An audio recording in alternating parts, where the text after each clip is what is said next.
বন্ধুরা, এখন আমরা টেলিস্কোপ সংক্রান্ত একটি গাণিতিক সমস্যার সমাধান করার চেষ্টা করব। তো আমাদের এখানে বলা হয়েছে একটি নবদূরবীক্ষণ যন্ত্রের অভিলক্ষ এবং অভিনন্ত্রের ফোকাস দূরত্ব যথাক্রমে 20 সেন্টিমিটার এবং 2 সেন্টিমিটার। অসীম দূরত্বে ফোকাসিংয়ের জন্য যন্ত্রের দৈর্ঘ্য এবং সৃষ্ট বিবর্ধন কত হবে। এখানে কি দেওয়া আছে আগে সেটা লক্ষ্য করি। যন্ত্রের অভিলক্ষ অর্থাৎ এটার ফোকাস দূরত্ব দেওয়া আছে অর্থাৎ F0 এটা, আর অভিনেত্রের ফোকাস দূরত্ব দেওয়া আছে অর্থাৎ FE এটা। অসীম দূরত্বে ফোকাসিংয়ের জন্য যন্ত্রের দৈর্ঘ্য আর সৃষ্ট বিবর্ধন কত সেটা বের করতে হবে। বিবর্ধনের সূত্র আমরা প্রকাশ করি M দ্বারা, আর যন্ত্রের দৈর্ঘ্য প্রকাশ করি L দ্বারা। তাহলে M সমান আমরা লিখতে পারি F0 ডিভাইড বাই FE। এটা হচ্ছে আমাদের 1 নং প্রশ্ন।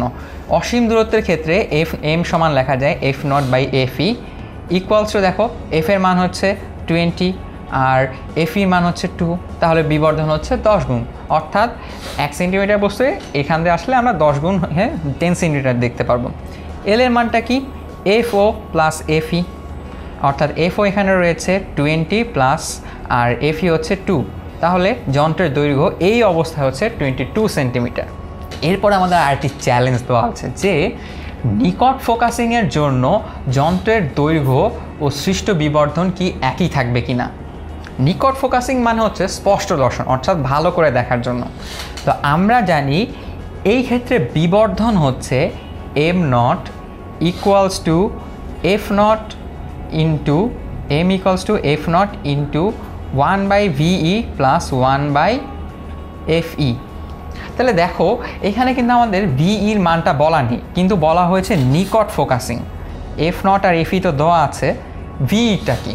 দেখো কোনো কিছু যদি স্পষ্টভাবে দেখতে হয় আমাদের চোখের ক্ষেত্রে চোখ থেকে যদি 25 সেন্টিমিটার দূরত্বে ইমেজ থাকে তাহলে আমরা এটা সবচাইতে ভালোভাবে দেখতে পারি।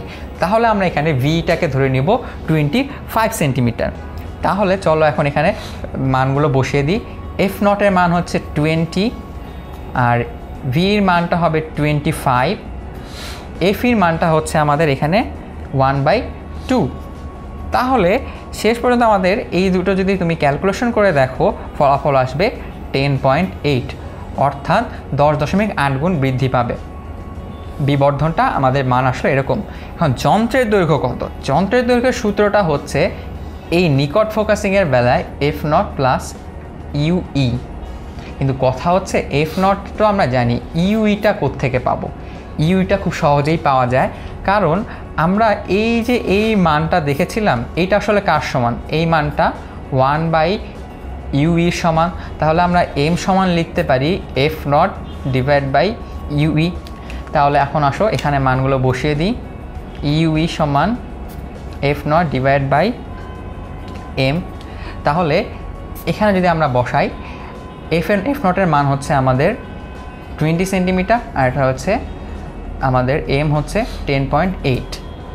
তাহলে ফলাফলটি আমরা বের করে ফেলবো। এখন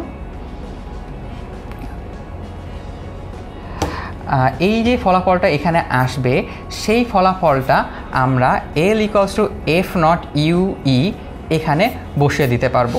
এর মান তো F0 এর মান দেওয়াই আছে আর ইউ এর মান এখান থেকে পাবো। তাহলে এই দুটো মান যোগ করলে আমরা এই অবস্থায় যন্ত্রের দৈর্ঘ্য কত সেটা বের করে ফেলতে পারবো।